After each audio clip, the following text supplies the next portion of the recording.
tukole sako, tutambule sako, tukole akadodi, tusina akadodi, suna wakuba akadodi, suna kuba, tambula ndabe, suna kuba, utambule ndabe, suna kuba, utambule ndabe, musemberedo,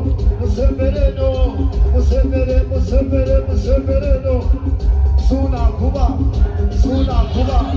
sawe mu, suna kuba, sawa pili, suna kuba, apanda agambe, suna nyuka, suna agambe, apande nenda, suna agambe, apande wanda,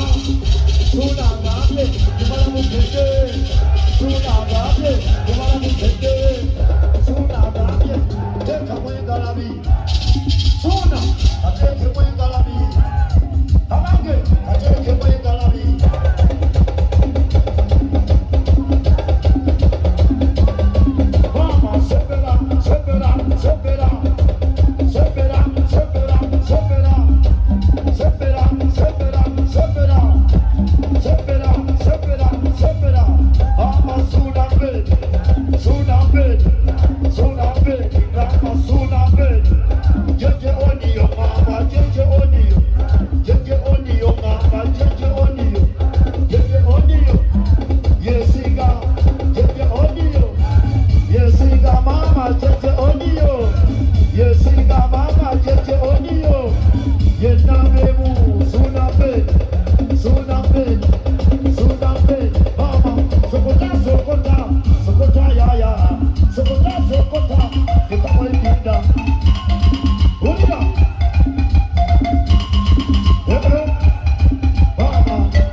Nachi,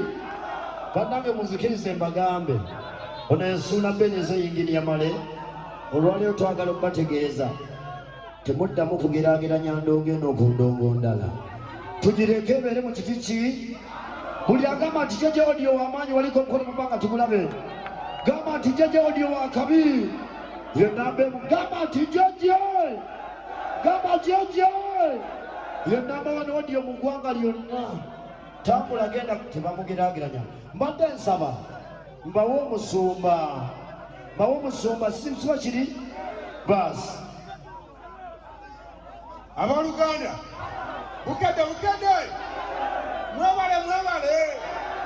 omanyi mwe mutuvimbisa mwaka ku mwaka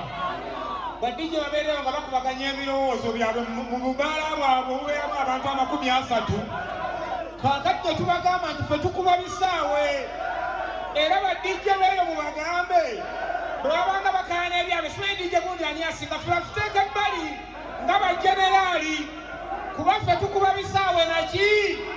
babakaanira amabaala gaabo mubeera abantu 18 siba buli naki eno bagiyita jeje audios ze bwempanga nembanjulira ekintu mukakasanga nti ndi 10 tatemala kirowooleza siba kiri amataala gabadde gakabi endongo buli wamu obadde ogiwulira gamba nti Ssuuna Ben webale tuvumbulira jeje maanyi meereere n'olw'ensonga eyo n'omwaka ogujja ate bijja kubeera biralamu okitegeera nsanyusa obalaba mwebale okujja mwebale okutwagala mwebalire ddala mwebale okuyimirirangawo naffe mwebale okutulwanira entalo ku social media ng'oli bayogera ku Ssuuna Ben ng'ovaayo n'osense mulembwa n'ogoba naki kale no tweyanziza badde nsaba mukkirize bannange mu bulumi obungi ennyo tugende jeje terekeka naye tetulina kyakola nze mbasuubiza nti nno mbawa ekitiibwa era mbaleetera sawundi ennungi ezisinga sigenda baleetera ndongozi kyakuba kaliyoki toyisanga bw'olituuka n'osanga jeje